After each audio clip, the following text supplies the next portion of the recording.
We are in the same boat, brother. আমি একেখন নাওরে যাত্রী যাত্রী একেখন Naorem We're in the same boat, brother. We're in the same boat, brother. আজি ভূপেন হাজৰিকাময় অসম বিধানসভা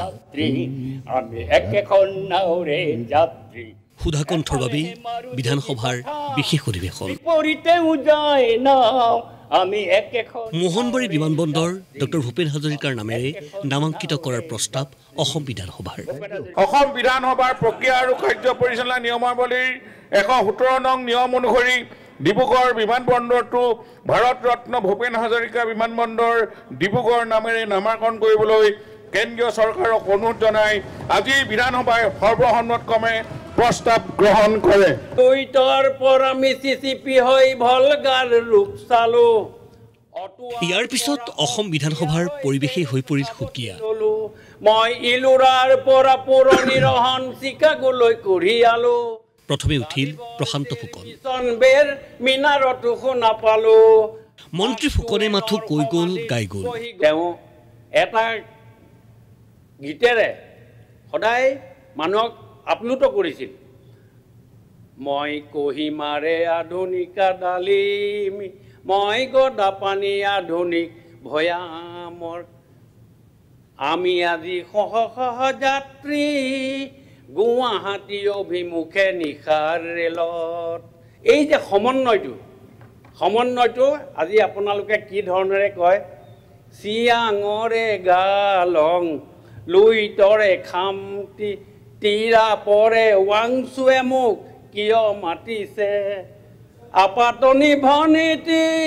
ধৰিলো খাবতি বেচ ৰূপে দিলে মোক আথে বেথে মাতি দুটা গীত গাই মন্ত্ৰী ফুকন বহিছিলহে মাত্ৰ তেনেতেই অধ্যক্ষৰ আসনত থকা ডাক্তৰ নুমল মুমিনে ক'লে আৰু গান শুনাৰ ইচ্ছা আছিল যদিও আপুনি খুব সোনকালে শেষ কৰিলে অসমখনত সদায় এজনী সুন্দৰ ইয়াৰ পিছত মন্ত্ৰী ফুকনক পাই কৰি এফালৰ পৰা আৰম্ভ বিমূৰ্ত মোৰ নিশাতি যেন মৌনতাৰ সূতাৰে বোৱা মন্ত্ৰী প্ৰশান্ত ফুকনক সহযোগ কৰিলে সৰভোগৰ বিধায়ক মনোৰঞ্জন তালুকদাৰে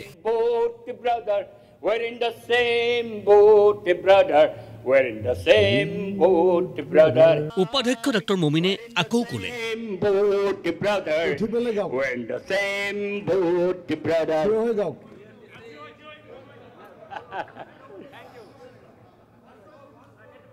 We're in the same boat, brother. We're in the same boat, brother.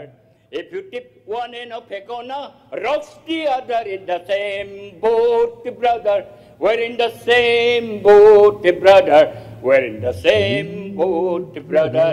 Oh Lord, look down. Lord, look down. Oh Lord, look down from your holy place. Oh Lord, me, what a sea of space. What a place to launch this human race. So he built him a boat with the mixed up screw, with the eyes of black and brown and blue. That's the reason you and I have one sky and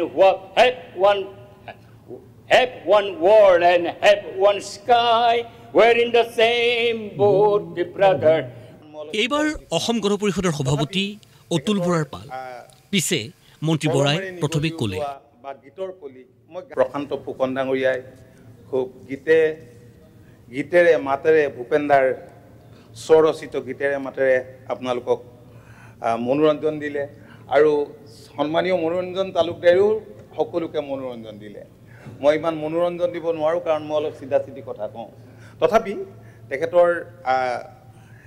কলমেৰে নিগলি ওলোৱা বা গীতৰ কলি মই গাই যাম সুৰ তাত দিব নোৱাৰোঁ মোৰ সেই সুৰ নাই মই আছুত থাকোঁতে ভূপেনদা মন্ত্ৰী অতুল বৰাই স্মৰণ কৰিলে সুধাকণ্ঠৰ সান্নিধ্য এবাৰ ওদালগুৰিলৈ লৈ যাওঁতে তেওঁক যথেষ্ট আগত আহি ৰাইজ ৰখি আছিল তাত জনজাতি অজনজাতি সকলো আছিল ঢোলে ডগৰে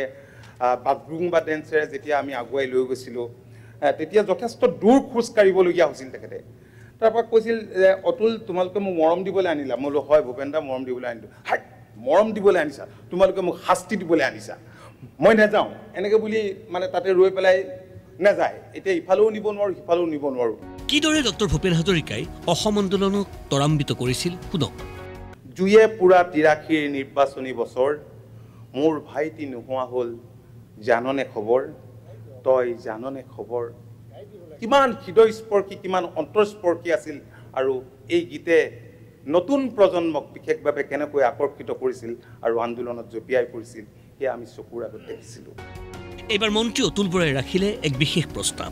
যিটো এয়াৰপোৰ্ট নামাকৰণ হ'ব ভূপেনদাৰ নামেৰে ডিব্ৰুগড় এয়াৰপোৰ্ট আৰু সেই এয়াৰপোৰ্টটোত ভূপেনদাৰ গীত মাত অহৰ্নিশে বাজি থাকক যেতিয়া ফ্লাইট নাযায় এয়াৰপোৰ্ট বন্ধ থাকে তেতিয়া সুকীয়া কথা মই ভাবোঁ যে সেইটো এটা ব্যৱস্থা কৰিলে ভাল এইবাৰ থিয় হ'ল জ্যেষ্ঠ বিধায়ক পদ্ম হাজৰিকা উনুকিয়ালে সুধাকণ্ঠই কোৱা সতৰ্কবাণীৰ কথা ৰসৰাজ লক্ষীনাথ বেজবৰুৱাই কৈছিল যে আমি অসমীয়া নহওঁ দুখীয়া কিহৰ দুখীয়া হ'ম সকলো আছিল সকলো আছে নুগুনো নলওঁ গম কিন্তু সুধাকণ্ঠ ডক্টৰ ভূপেন হাজৰিকাই কৈছিল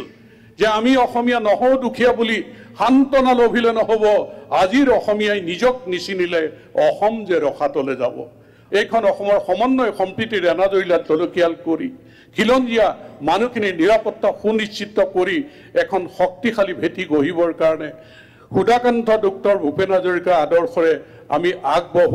আগবাঢ়ি যোৱাটো সময় আহ্বান মন্তব্য ৰাখিছে মুখ্যমন্ত্ৰী ডক্টৰ হিমন্ত বিশ্ব শৰ্মায়ো কথাৰে কবিতাৰে মুখ্যমন্ত্ৰীৰ সুধাকণ্ঠ বন্দনা আমি কি বিচাৰিছোঁ আৰু আমি কি তাক মই এটা কবিতাৰে মই জনাব খুজিছোঁ হেংদান নাৰী লাচিত নাথাকিলেও অথবা কোনোবা কাপুৰুষক পুৰুষ কৰিবলৈ জ্যোতিপ্ৰসাদো যে আছে অসম মৰিলে আমিও মৰিম বুলি ক'বলৈ শ্বহীদো আছে আজি অম্বিকা গিৰিৰ চিঞৰ ঘেজাৰে হাতে কামে নৱৰূপ দিব এইখন অসম যাতে নমৰে আৰু অসম যিদিনাখন মৰিব আমিও মৰিম এইটোৱে হৈছে আমাৰ চৰকাৰ অসমক আমি মৰিব নিদিওঁ কেৱল সুধাকণ্ঠৰ নামেৰে নহয় তেজপুৰ বিমানবন্দৰ হ'ব জ্যোতি বিষ্ণুৰ নামেৰে কৈছে মুখ্যমন্ত্ৰীয়ে সময় আৰু সুবিধা অনুসৰি তেজপুৰ বিমানবন্দৰকো আমি জ্যোতি বিষ্ণু বিমানবন্দৰ নামেৰে নামাঙ্কিত কৰাৰ বাবে প্ৰস্তাৱ বিধানসভাৰ মাজলৈ লৈ আহিম এইদৰেই অসম বিধানসভাৰ এদিনীয়া বিশেষ অধিৱেশনৰ দিনা সদনৰ ভিতৰত ভূপেন হাজৰিকা চৰ্চা বিৰোধী দলপতি দেৱব্ৰত শইকীয়া মন্ত্ৰী ডাক্তৰ ৰণোজ পেগু বিমল বৰা কেশৱ মহন্ত বিধায়কসকল ক্ৰমে দিগন্ত বৰ্মন ৰামকৃষ্ণ ঘোষ আদিয়েও মন্তব্য ৰাখে সুধাকণ্ঠৰ বিষয়ত সৰ্বসন্মতভাৱে গৃহীত হয় প্ৰস্তাৱ এতিয়া কেন্দ্ৰীয় চৰকাৰে অসম বিধানসভাৰ এই প্ৰস্তাৱত অনুমোদন জনালেই আনুষ্ঠানিকভাৱে ডিব্ৰুগড়ৰ মোহনবাৰী বিমানবন্দৰৰ নাম হ'ব সুধাকণ্ঠ ডক্টৰ ভূপেন হাজৰিকা অসামৰিক বিমানবন্দৰ We are in the same boat, brother. আমি এখন নাওৰে ব্যুৰো ৰিপৰ্ট প্ৰতিদিন টাইম যাত্ৰী এখন নাওৰে